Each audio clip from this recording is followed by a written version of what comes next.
निश्चितवानिर्रजीम बिस्मिल्लाहिर्रहमानिर्रहीम। अस्सलाम वालेकुम नाज़रीन, कैसे हैं आप?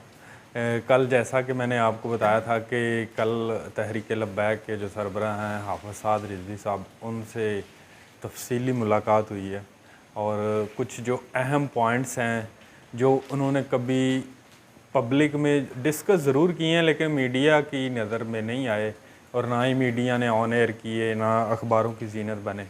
तो वो कुछ जो क्वेश्चंस मैंने किए हैं वो मैं आपके साथ कुछ शेयर कर देता हूँ और बाकी की जो तफसील होगी वो मैं अपने आर्टिकल के ज़रिए आप तक पहुँचाऊँगा।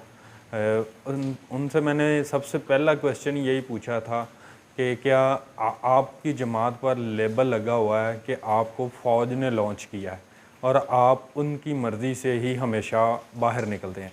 उसके जवाब में उन्होंने कहा जी हमारे 44 लोग शहीद हुए हैं, हेलीकॉप्टर से हमें गोलियां मारी गई, शेलिंग की गई, मुझ पे मुकदमा दर्ज हुए, मुझे बिला वजह जेल में डाला गया, हज़ारों कारकुन मेरे जेलों में डाले गए। क्या इसके बावजूद भी हम पे इल्ज़ाम लगाया जा सकता है हमें फ़ौज की मदद मिल रही है?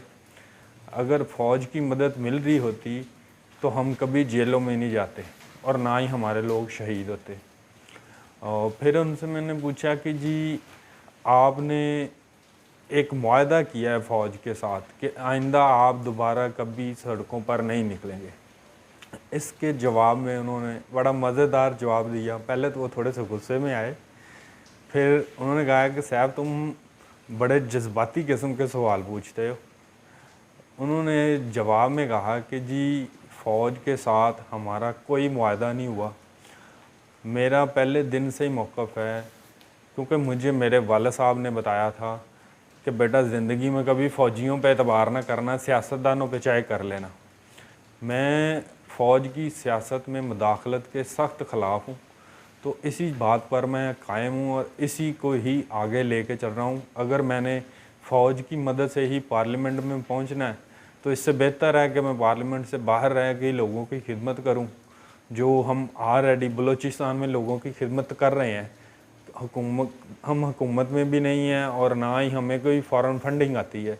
इसके बावजूद हम बलूचिस्तान के बलोच भाइयों की दिन रात मदद कर रहे हैं। जितनी हम अपनी मदद आपके तहत उन तक जो फैसिलिटीज़ पहुंचा सकते हैं, खाने की, खैमों की, कंबल, अदविया जो पहुंचा सकते हैं हम वो पहुंचा रहे हैं।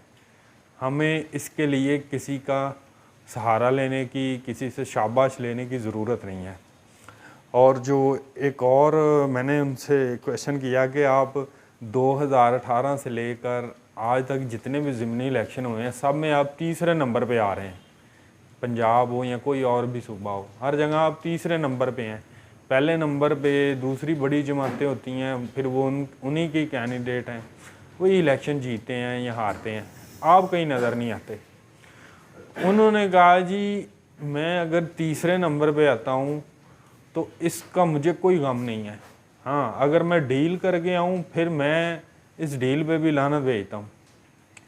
हाँ, लेकिन अगर थोड़ा सा देखें तो मेरा वोट बैंक ज़रूर बढ़ा है पहले की निस्बत। लोग अज़ खुद स्पेशली नौजवान तबका जो है वो मेरी जमात को सबसे ज़्यादा सपोर्ट कर रहा है। सियासी इत्तेहाद में किस जमात से करूँ? नून लीग से हमारा नज़रियाती इख्तलाफ है। वो ख़त्म नबूवत के हलफनामे के इशू पर फिर उन्होंने मुमताज़ कादरी को फांसी दी। अगर दूसरी साइड पे देखें तहरीक इंसाफ है, तहरीक इंसाफ तो हमारी कातल है जमात, जिसके दौरे हुकूमत में हमारे 44 लोग शहीद हुए। तो फिर इन लोगों से हम कैसे सियासी इत्तेहाद कर लें? हाँ, जब मेरी रिहाई हुई थी तो उस वक़्त तहरीक इंसाफ के एजाज़ चौधरी ज़रूर आए थे मुबारकबाद देने, और मुस्लिम लीग नून की तरफ से साद रफ़ीक साहब की क़यादत में एक वफ़द आया था। उन्होंने भी जो तहरीक लब्बैक के कारकुन शहीद हुए थे उन पर उन्होंने अफ़सोस किया था बाकायदा। हाँ, उन्होंने कोई सियासी गुफ्तगू नहीं की थी, मैंने ज़रूर की थी उनसे। तो इंशाल्लाह बाकी जो डिटेल है वो मैं आप मेरे आर्टिकल में पढ़ेंगे, वो कल इंशाल्लाह शाया हो जाएगा, मैं आपके साथ दोबारा शेयर करूँगा। अल्लाह हाफ़िज़।